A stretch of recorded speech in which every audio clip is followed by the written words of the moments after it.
Ready Player One! Hi there, I'm Tomix and I love VR, and tonight I'm watching Ready Player One. Ah! I am so excited for this. I have been waiting to see this movie for the longest time. I think the trailer came out like last year or something, and I have been constantly hyped about it. I do not remember the last time I was this hyped about a movie. Seriously, the Pixar movies, nope. Avengers movies, nope. Just this I am in full-blown hype mode, and I'm trying to like lower my expectations, and I know that there have been some mixed reviews, but it's not working. I'm just too friggin' excited about this movie. Can't wait to see it. I can't wait to see what it's about. I've actually been really good. I intentionally have not read the story, and I've been avoiding the trailers, so I do not know what it's about. I only saw one trailer. That's all I know about it. Uh, ah. But Tommy, haven't there already been movies about VR and stuff? Why, yes, my own hand, there have. But the reason I'm so excited about this movie, in order to let you guys understand why I'm so excited about this movie, let me just tell you a little bit about myself. This movie appeals to me on two levels. One is that I consider myself a geek. I'm on the internet all the time. I'm part of internet culture. I love references, memes, all that stuff. And this movie seems like it's chock full of those. Not to mention, I'm a gamer, and this is basically a gaming movie. The second one is that I love VR. I've been an early adopter of VR, so obviously it's been a topic that's been really close to my heart, as the name of these videos might suggest. So a movie about VR is so exciting to me. I just want to tell you guys, like, okay, so last year I was interested in VR very early on. I considered getting it when it was still brand new. I considered getting it before it even came out, honestly. After I finally got VR and I grew a little more interested in anything that has to do with it, people were telling me that I really should try reading Ready Player One. And I was like, oh, it's a book about VR? Okay, cool. I'll read it sometime in the future. And I never did get around to it. It was one of the staples that every VR enthusiast must know, that and SAO, Sword Art Online. You don't have to like it, but you do have to know it. But anyway, I never did get around to reading it. And one day I see that there's a trailer for Ready Player One, and I'm like, oh, I've been meaning to read that. Now there's a movie coming out. Cool. And I watch it, and it starts off pretty cool. Like, I love the opening visual. But, you know, I've seen VR in movies and television, so I'm not hyped yet. But something interesting happens when he puts on the goggles and the music kicks in.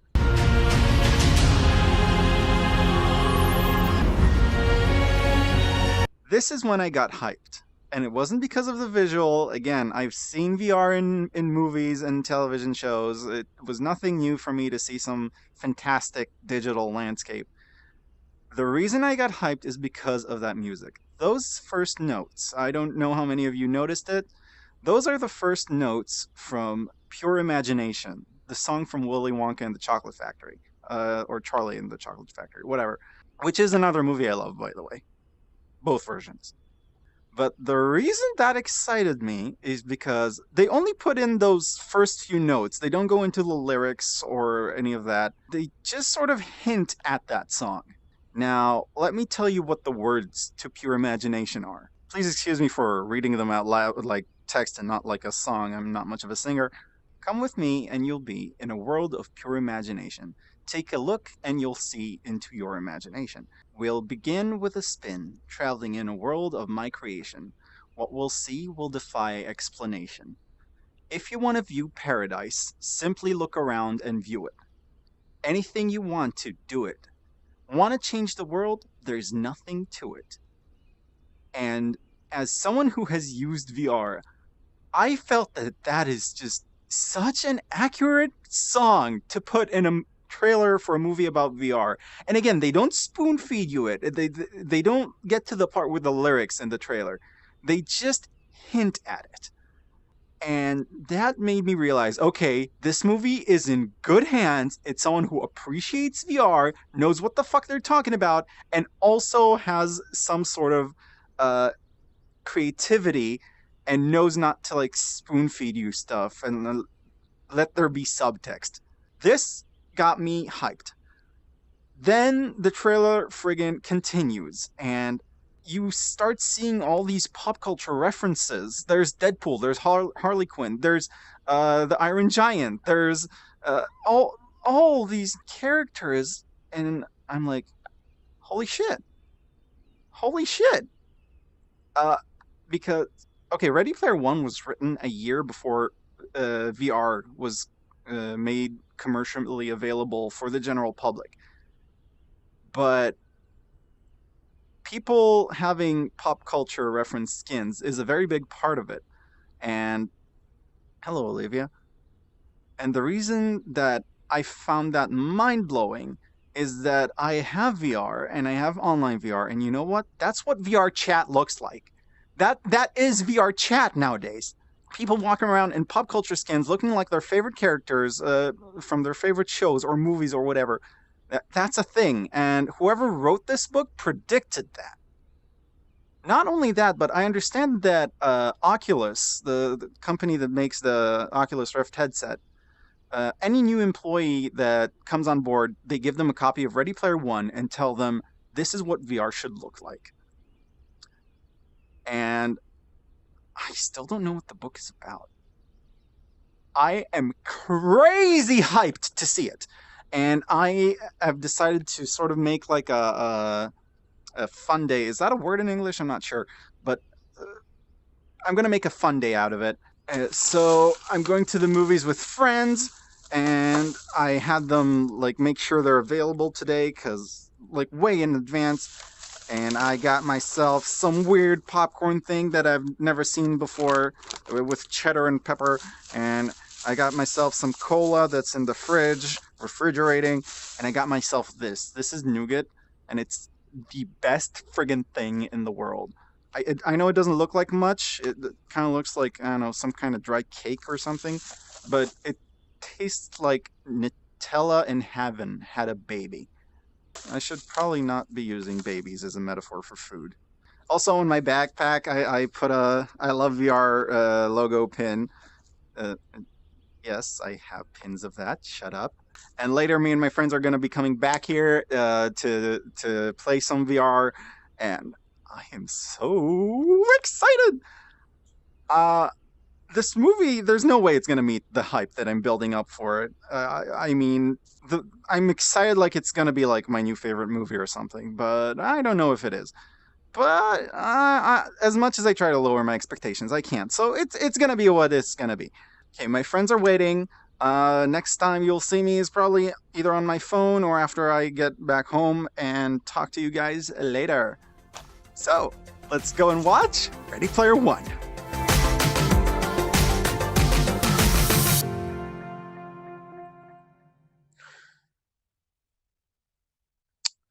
Let's talk, Spielberg. So, I just got back from watching the movie. Now, I knew before I went there that the reviews are divided into two categories: people who friggin' loved it, and people who thought it was kind of disappointing. I think you can tell which camp I'm in. Okay, I will say this: it was a fun movie. I enjoyed it. I I had a good time, but I was expecting something that had like levels and subtext and high quality. And instead, I got like kind of a popcorn film. And you know, popcorn films are fine if you know that's what you're getting into, but I didn't know that's what I was getting into. We're going into spoiler territory here. When the movie starts right off the bat, I was on board. Okay, I was on board. That race scene, it starts off just like throwing all this crazy shit at you, like it's a friggin' the friggin' DeLorean is traveling in New York and buildings are collapsing and it's a T-Rex and fucking King Kong and trains are crashing, and I was sitting in my seat like it was a friggin' amusement park ride, just staring at the screen in disbelief, amazed and wanting to play that game. And even as I was watching that, I was like, "Oh my god, there's no way this movie is doing a proper follow-up to that scene." And it didn't. That was the most impressive scene in the movie, and the movie kind of shot it right off the gate, you know? Yes, there is a scene later that is technically more epic, but by then you learn to expect all the craziness. So even though it's technically bigger, it's not as jaw-dropping. But anyway, at this point, I'm still on board. The stacks look cool. The race is cool. The world they're building here is cool. Uh, uh, there was a bit of a funny moment when you see the character's avatar for the first time, and I was like, "Oh my god, that looks like such CGI." And then I was like, "Wait." At which point I thought, "Why doesn't the reboot look like that? That's what the reboot should look like." That is how you make a character that is clearly supposed to be CGI, but doesn't look like trash. I'm sorry. I know the people who work on reboot probably put some effort into it. Uh, I mean, it's not like I could model something like that, even though I've taken up 3D modeling. But come on, yeah, for something with a name like reboots, you'd think they'd put a little more effort into it. Whatever. Reboot looks like crap. That's not what this review is about. So we're introduced to this world, and after the amazing first scene where you see all these various worlds that are breathtaking, and some of them look kind of familiar to me as a VR user, and all that stuff, uh, you get to hear a little bit about the way this world works. People basically, it's basically like if VR chat had mechanics and rules of gameplay, because you can have whatever skin you want or vehicles or whatever, but it all like costs money or you have to make it. And if you die in the game, which can apparently happen just about anywhere, I understand it's not that way in the book, but they never say so in the movie. Uh, then you lose everything, like everything you worked for, every mod you've gotten, everything. You lose it and you have to start over. Which was my first big red flag about the movie. Because it's hard for me to imagine a world that, on one hand, prides itself on letting you do anything and everything. Uh, Much like in VR chat, you can be whatever the hell you want. But on the other hand, also restricts that freedom. Like you have to pay for stuff. Yeah, you have to, like if you could lose it all like that. And I'm like, well, why wouldn't people just move over to a game where you didn't have to lose everything when you die? But then I remembered that there is actually an example from my life of something like this. Uh, there's Second Life, which is an online world where you can do just about anything. You can fly and go anywhere and be whatever the hell you want, and you can do anything. And I never liked Second Life. I thought it was boring. On the other hand, there's there.com, which was kind of a similar concept, but there were restrictions. You couldn't submit anything you want, it had to get approved. You had to pay money to submit stuff. You couldn't just fly around and therefore reach whatever. If you wanted to reach some place, uh, there are places that are actually difficult to get to. You can't just push a button and be wherever. And as such, there was more of a appreciation for things that make it into the game. There was more of a challenge. You had to explore the world, and that made me like it better. I actually liked the world better for its challenges. So even though I didn't really feel like the Oasis was completely fleshed out, I was willing to give it a pass because I've experienced something kind of similar. So whatever, I'm still open-minded about the movie. Plot moves on. We meet the Artemis, and it's clear from the get-go that they want to make like chemistry between them. There was no chemistry between them at any point during the movie, and they like kind of touch on it a little bit. Like she doesn't open up to him as quickly as he opens up to her, but then you find out it's for all the wrong reasons. Like she's just afraid that what he likes about her is that her avatar that she portrays, and that if he actually knew what she was like in real life, then he wouldn't like that. And then you meet her and you realize that it's because she has this horrible scar on her face. Come on. Like, at this point, I leaned over to my friend and said, "In a world without concealer." Like, who cares? So you have a birthmark on your eye. Like, yeah, okay, I get it. Sure, people with stuff like that probably get some shit for it, and uh, also it's a Hollywood movie, so you can't make someone too difficult to look at because we are supposed to be looking at them and enjoying looking at them because they're a friggin' star of the movie. But come on, it's like Harry Potter had a more difficult to look at scar than she did. Like, it's makeup, lady, makeup, and even without makeup, like, who cares? She did not look horrifying. This was not like Phantom of the fucking Opera shit.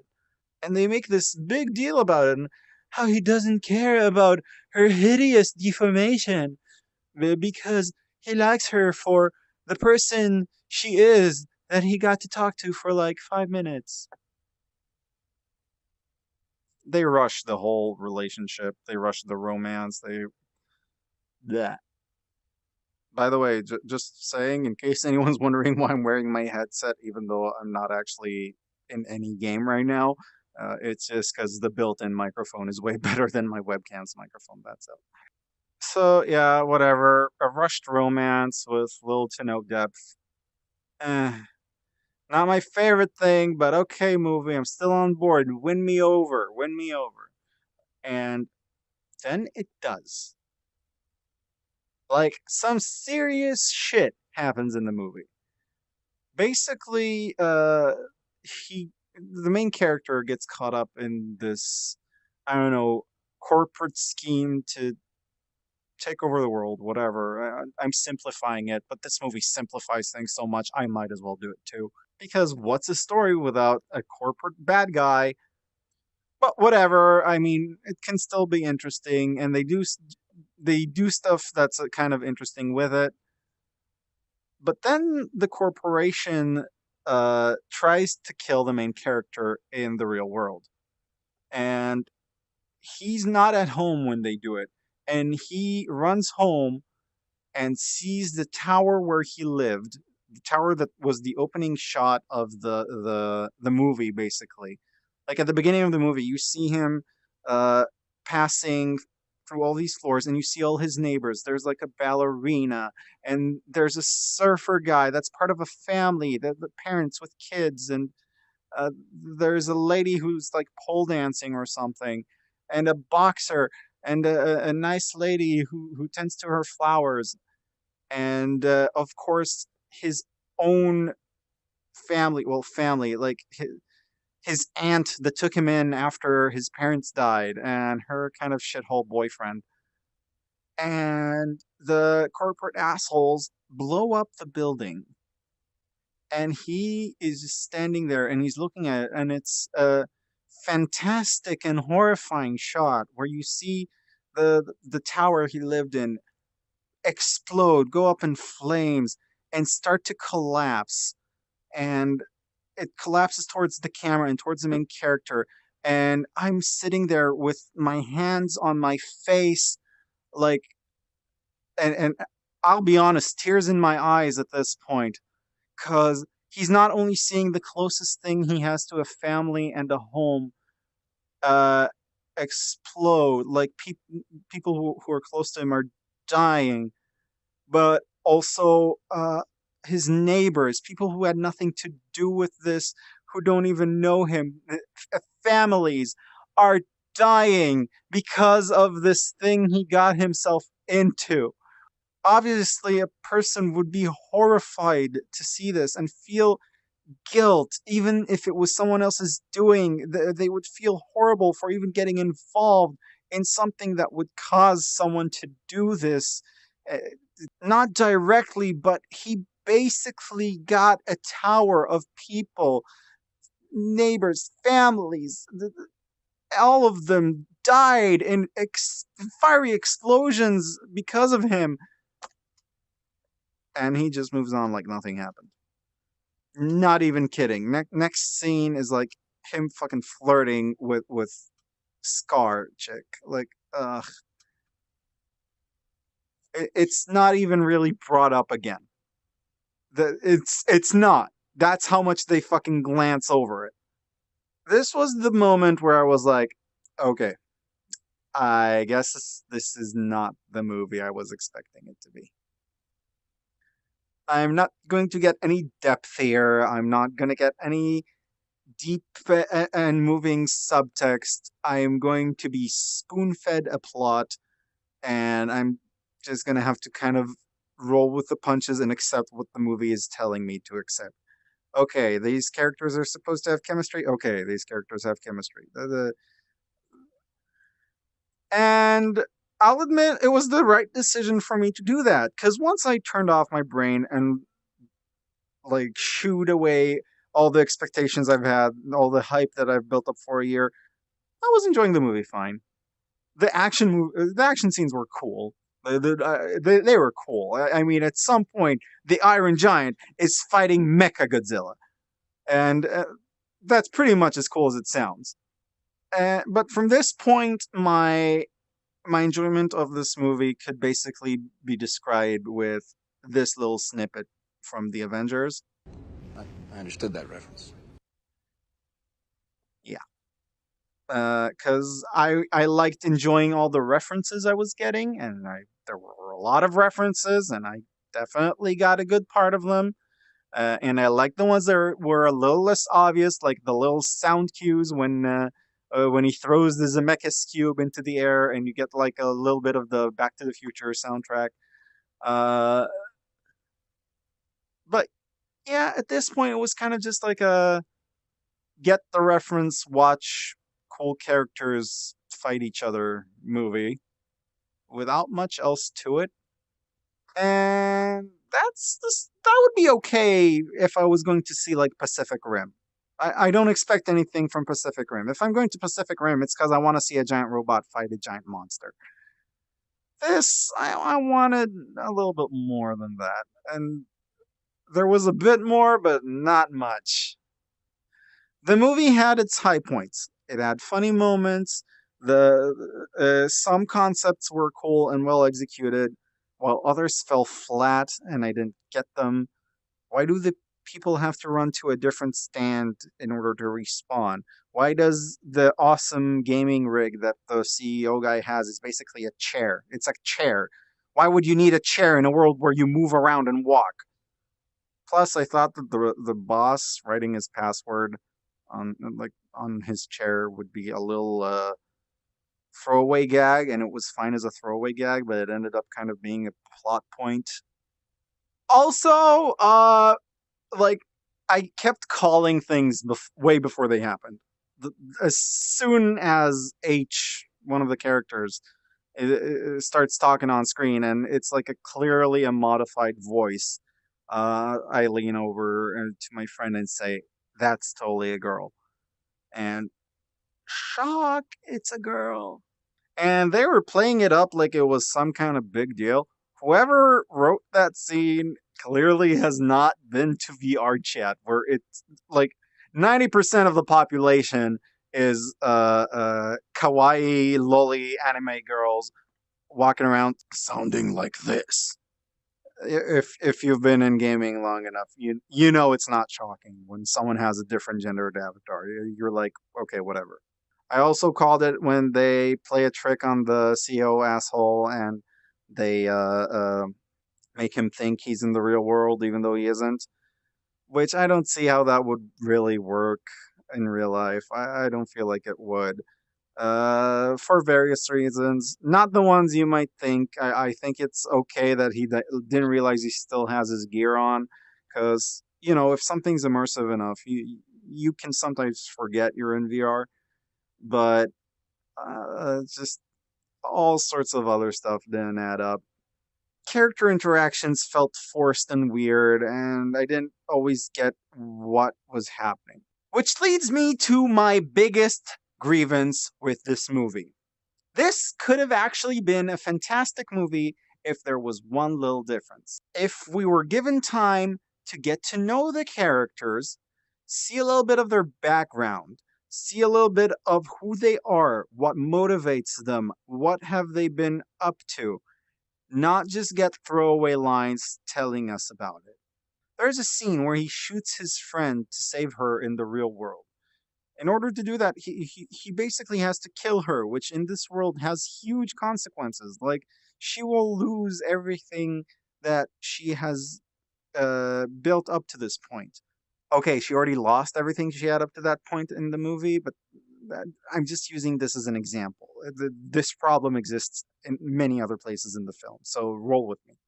Now, imagine if they actually showed you the life that she had built for herself, because they make it clear she's like a pretty heavy gamer. She is going after like the big stuff, the big goals. Imagine if you actually saw the effort that she put into this game and all the stuff that she got, and you knew what exactly is at stake when her friend shoots her in order to save her in real life. Like, that would be such a dramatic moment. And it worked the way it was, but it would have worked so much better if they actually made you understand who she is and what was at risk. Half the time, you didn't really know who the characters are. You didn't know why you need to care about them. It's like, come on. And the final punch in the gut was the way the movie ended. Like, they closed down the Oasis like twice a week because people need to understand that real life is important too. And yeah, real life is important too, but that is not the kind of message I was expecting from this movie, not from a movie that had pure imagination as its fucking trailer song. A movie like this, I would expect to show why a life is also important when it's virtual. Why connections with people are still genuine, even if those people are all the way across the globe. Yes, real life is important, but virtual is important too. I was expecting a movie like this to show why the virtual world can be important and epic, and things there can matter, and connections there can be genuine. And that is not what we got.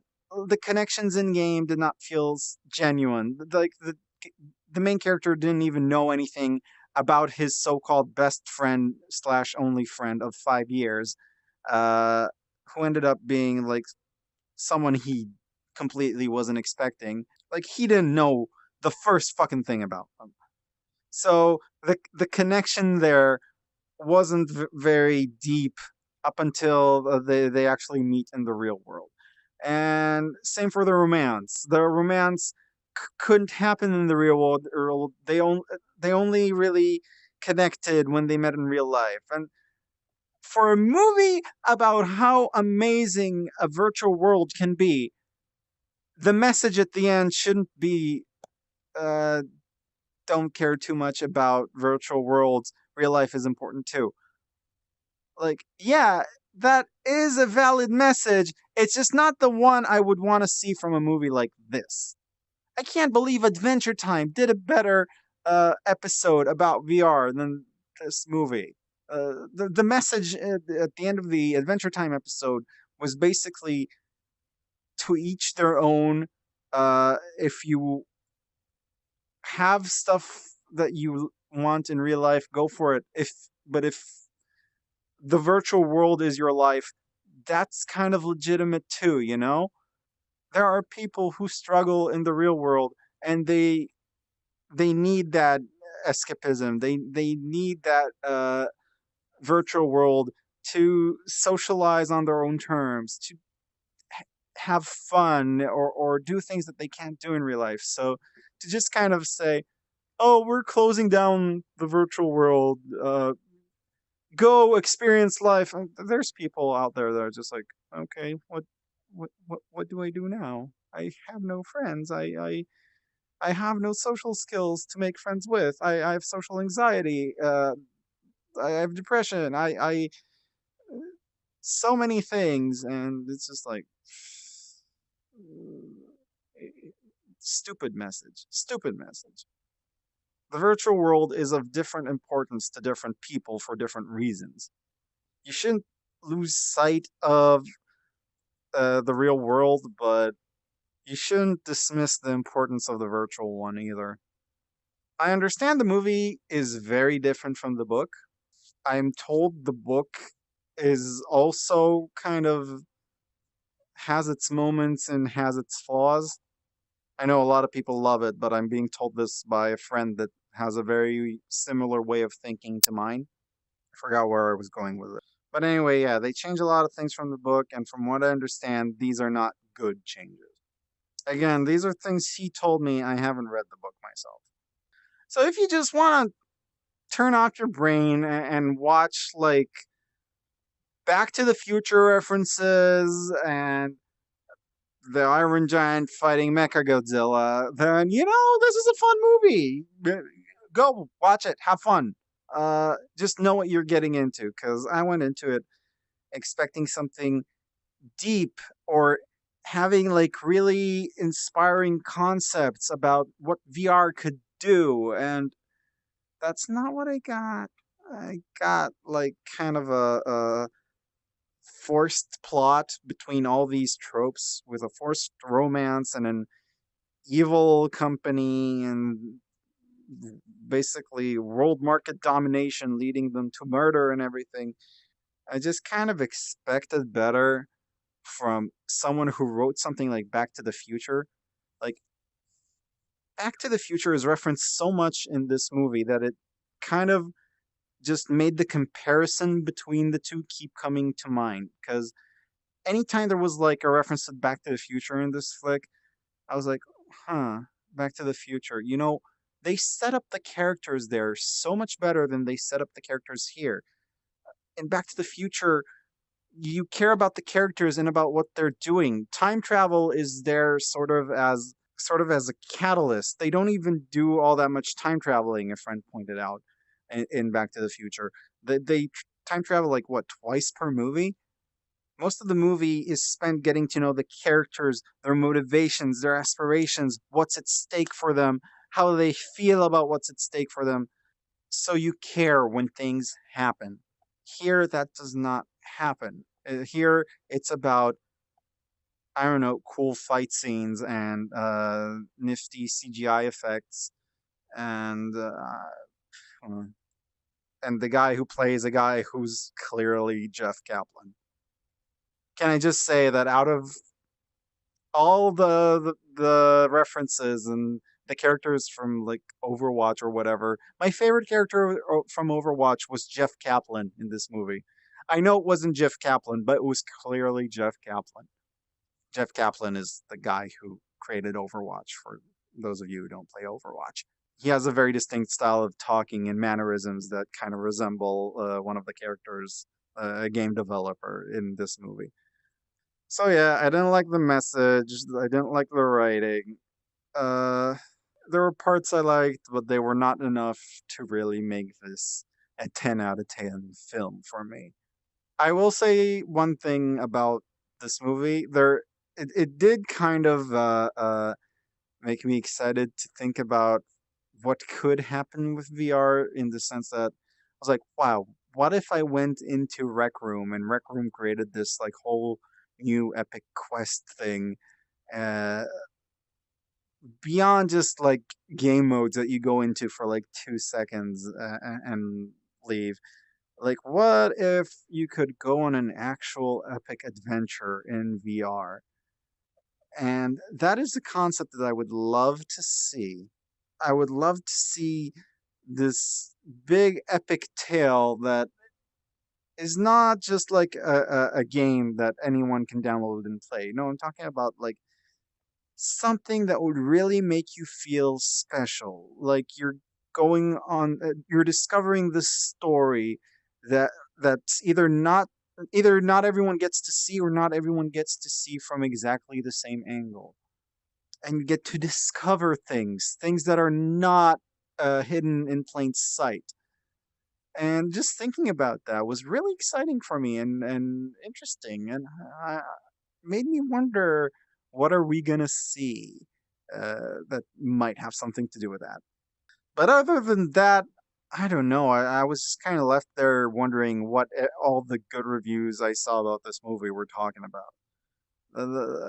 I saw some positives in this movie, but I did not see the movie people were enthusing about as saying like, "Oh my God, Spielberg did it again, like a masterpiece." I felt like I was 6 years old again. Like, I'll be honest, I would like this movie if I saw it friggin' 20 years ago. Okay, well, when I was friggin' 8, but nowadays, no, dude. I don't know if I would have liked it 10 years ago. This movie, it felt like it was dumbed down, so like literally 6 years old kids could enjoy it. A lot of the writing felt dumbed down, and I didn't feel like this is the sort of movie that should be dumbed down. You could have done so much more with that. So all that stuff I said at the beginning of the video, like how the song choice for the trailer had subtext, I guess just whoever the fuck did the trailer was really good at their fucking job or something, because they did a better job than the people who were on this movie. I enjoyed this movie, but given that I was expecting a 9 and got a 5.5, it might as well just have been a bad movie. That's almost the same at this point.